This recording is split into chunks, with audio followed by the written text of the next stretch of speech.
Hi అండి. Welcome to Lavanya material blogs అండి. ఇవాళ క్లాలీఫ్లవర్ నిలవ పచ్చడి అండి. ఒక 20 రోజులు మాత్రమే ఉంటుంది. అయితే ఇది చింతపండు గుజ్జు చేసుకుంటే 4 రోజులు ఉంటుందండి. ఇది చింతపండు గుజ్జుది కాదండి, నిమ్మరసాంది. ఎండలో కూడా పెట్టలేదు, ఇమీడియట్గా అప్పటికప్పుడు అయిపోయేలా అయితే బాగుంటుందండి. క్లాలీఫ్లవర్ని ఫ్లవర్ లాగా తుంచుకొని ఉప్పు నీటిలో వేసుకోవాలండి.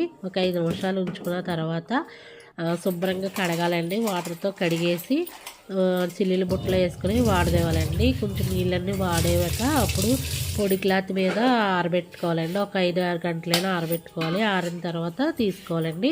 కావలసిన పదార్థాలు ఉప్పు, కారం, నిమ్మరసం, క్లాలీఫ్లవర్, ఆవపిండి, మెంతిపిండి, ఉప్పు, నూనె, ఎల్లుల్లిపాయలు అండి. ఒక ప్లేట్ తీసుకొని ప్లేట్లో క్లాలీఫ్లవర్లు వేసుకోవాలండి. వేసుకున్న తర్వాత ఆవపిండి స్పూనున్నారండి, మెంతిపిండి 2 స్పూన్లు, కారం 2 స్పూనున్నర సాల్ట్ అండి, అలాగే వెల్లుల్లిపాయలు 2 స్పూన్లు అండి. ఇవన్నీ వేసి కలపాలండి. తర్వాత నిమ్మరసం కూడా 4 నిమ్మకాయలు తీసుకున్నానండి. 4 నిమ్మకాయలు సరిపోయింది పులుపు. అయితే అందరిలా కాకుండా కలిపిన తర్వాత నిమ్మరసం వేస్తారండి అందరూ. నేనైతే ఇదిగోండి ఇప్పుడే నిమ్మరసం వేస్తే మనకి ఆ ముక్కకి బాగా పడుతుందండి. గ్రేవీకి అంతా కూడా చాలా బాగుంటుందండి. ఇలా వేసేసి 4 నిమ్మకాయల రసం కూడా బాగా కలుపుకోవాలండి. కలిపితే ముక్క కరగా ఎల్లుల్లిపాయ అన్నింటికి పులుపు బాగా పడుతుందండి. ఒకరోజు నిలవ ఉంటే సరిపోతుందండి. అదే ఒక 4-5 గంటలు ఉంటే సరిపోతుందండి. ఎక్కువైతే అవసరం లేదు. ఇది ఆవకాయ పచ్చడిలాగా. తర్వాత ఆయిల్ వేసుకోవాలండి. ఇవన్నీ కలిపిన తర్వాత చిన్న టీ గ్లాస్తో గ్లాస్ వేసుకొని గ్లాస్లో సగానికి వేసుకోవాలండి ఆయిల్. శుభ్రంగా బాగా కలుపుకోవాలండి. ఇది సరిపోకపోతే లాస్ట్లో చూసుకుని వేసుకోవచ్చండి.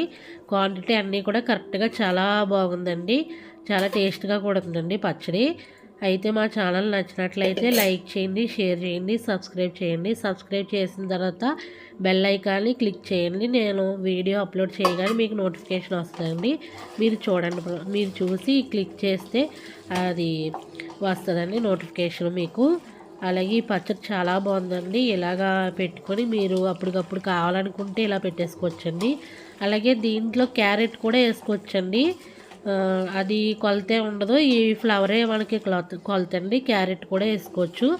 ఇలా చిన్న చిన్న పీసుల్లాగా చేసేసుకొని క్యారెట్ కూడా వేసుకుని చేసుకుంటే చాలా బాగుంటుందండి. అంతే సర్వింగ్ బౌల్లోకి తీసుకుందామండి.